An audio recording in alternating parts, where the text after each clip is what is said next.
Summer nights are supposed to be a time of comfort.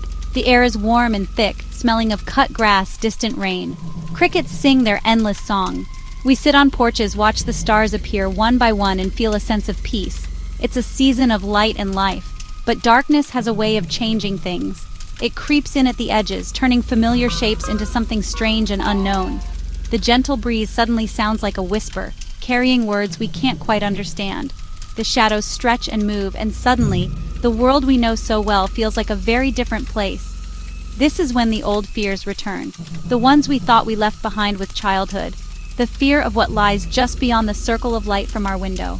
The fear of a sound that has no source. These are the true stories that will haunt your summer nights. Our first story takes us to the dense forests of northern Minnesota. This past July, a young couple named Liam and Chloe decided to go camping. They wanted to escape the city, to find a place where the only light came from the moon and the stars. They found a remote spot deep in the woods, miles from the nearest road. As the sun went down, they built a small campfire. The flames danced and crackled, casting long, moving shadows. The forest was quiet at first, but as the night grew deeper, the sounds began. Liam and Chloe were not new to camping. They knew the sounds of the woods, the hoot of an owl, the rustle of a small animal in the leaves. But this was different. They started to hear a faint snapping of twigs, always just outside the ring of firelight. It sounded heavy, deliberate, walking on two legs, slowly circling their camp. They would shine their flashlights. The sound would stop, only to start again from a different direction. Fear began to creep in. The air grew cold. The sounds of the forest had gone completely silent. The final straw came around 2 a.m.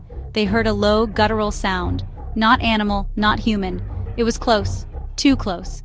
They grabbed what they could, ran to their car, and drove away, leaving the watcher in the woods to its lonely vigil. In a quiet suburban neighborhood in Ohio, there is an old house that has been empty for years. The paint is peeling, the windows are boarded up, the yard is overgrown with weeds. Neighbors mostly ignore it. It's just a part of the landscape. But this past August, something changed. The Millers, a family next door, began to hear music coming from the empty house late at night. It wasn't loud, a distant radio playing an old, sad song. A simple piano melody drifted on the humid summer air. Night after night, the music returned. It always started just after midnight and played for about an hour before fading away. He stood at his bedroom window. The melody was always the same, a simple, haunting tune he had never heard. It sounded old. There was no electricity in the house. A radio was impossible. He called the police. 2 officers arrived and heard the faint music too. Boarded windows, locked doors. The house was secure. Still the music played, seeming to come from the walls themselves. The officers were puzzled. The music continued through the summer. The Millers learned to live with it, though it remained unsettling. Sometimes their daughter said she saw a faint light move in an upstairs window, like a candle being carried from room to room. The song from the empty house became a local legend. A gentle ghost, perhaps, sharing its lonely music with the quiet summer night. The Great Lakes are vast and deep, like freshwater oceans. They have their own mysteries. They have their own ghosts. This story comes from the shores of Lake Michigan, near a small town in Wisconsin. In late June, a man named David was fishing from his small boat at dusk. The sky was a beautiful mix of orange and purple. The water was calm and glassy. As the darkness settled, a thick fog began to roll in, leaving David in a small circle of visibility. He decided it was time to head back. He started his motor, but his headlights caught something in the water ahead. It was large and dark, a massive shape just beneath the surface. Long and slender, moving with a slow, graceful motion.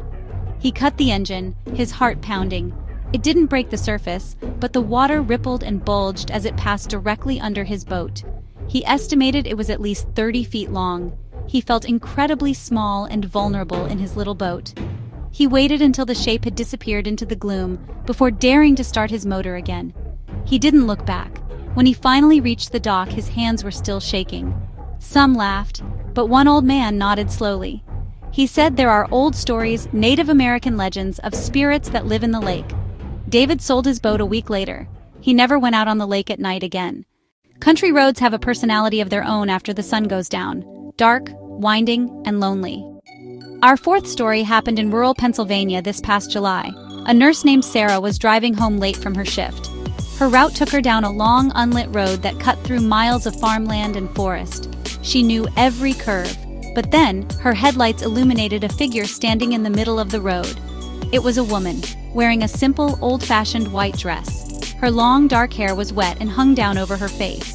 She was perfectly still, barefoot on the cold asphalt. Sarah slammed on her brakes. Sarah rolled down her window a crack and called out, "Are you okay? Do you need help?" The woman didn't answer. The air grew heavy and cold. All the normal night sounds seemed to stop. The woman slowly lifted her head, and though her face was hidden, Sarah could feel her gaze. Sarah knew she was in terrible danger. She swerved around the figure and pressed the accelerator to the floor, not looking back until she was miles down the road. When she got home, she locked all her doors and windows. She later learned others had reported seeing the same woman for years. They called her the White Lady of the Hollow. No one knows who she was or what she wants. She just appears, waits, and watches. There is something inherently unsettling about a cornfield at night. The tall stalks stand like a silent army, their leaves rustling in the wind like whispers. It's easy to get lost. Our final story comes from Iowa, right in the heart of the American Midwest. This August, a farmer named Ben was working late, harvesting his corn under the powerful lights of his combine. As he made a turn, his headlights swept the rows. For just a second, he saw something, a tall figure standing between the stalks. It was unnaturally tall, slender, its limbs long and out of proportion. Ben stopped the combine and stared. But there was nothing there now but corn. He tried to dismiss it, but he couldn't shake the image. A few minutes later, he saw it again, closer. It was standing at the edge of the harvested area, partially hidden by the remaining stalks, motionless, watching him. He turned the combine's powerful spotlights directly onto the figure. For a brief moment, it was fully illuminated. It had no face, no features at all. Just a smooth, dark shape in the form of a man, taller and thinner than any person could be. As the light hit it, the figure seemed to dissolve, melting back into the shadows. Ben drove straight to his barn, left the machine running, and locked his door. The rest could wait until morning. These 5 stories, all from the summer that just passed, are more than just campfire tales. They are fragments of a larger, more confusing picture. Personal accounts from people who, for a few terrifying moments, saw behind the curtain of our normal, everyday world. In Minnesota, a couple felt the ancient presence of something that owned the woods. In Ohio, a family became accustomed to a ghostly melody. These are not isolated incidents. They are echoes, bouncing through the darkness from one corner of the country to another. What connects these events? It's the setting, for one. The dark woods, the empty house, the foggy lake, the lonely road, the vast cornfield. These are what we might call liminal spaces, places that are in between. Not quite civilization, not quite wilderness, not quite day, not quite night. It is in these transitional places that the rules seem to bend. The veil between what we know and what we don't know becomes thin. The world we see every day is governed by rules we understand, but these stories challenge that safety. Our senses are incredibly limited. We can only see a tiny fraction of light, only hear a narrow range of frequencies.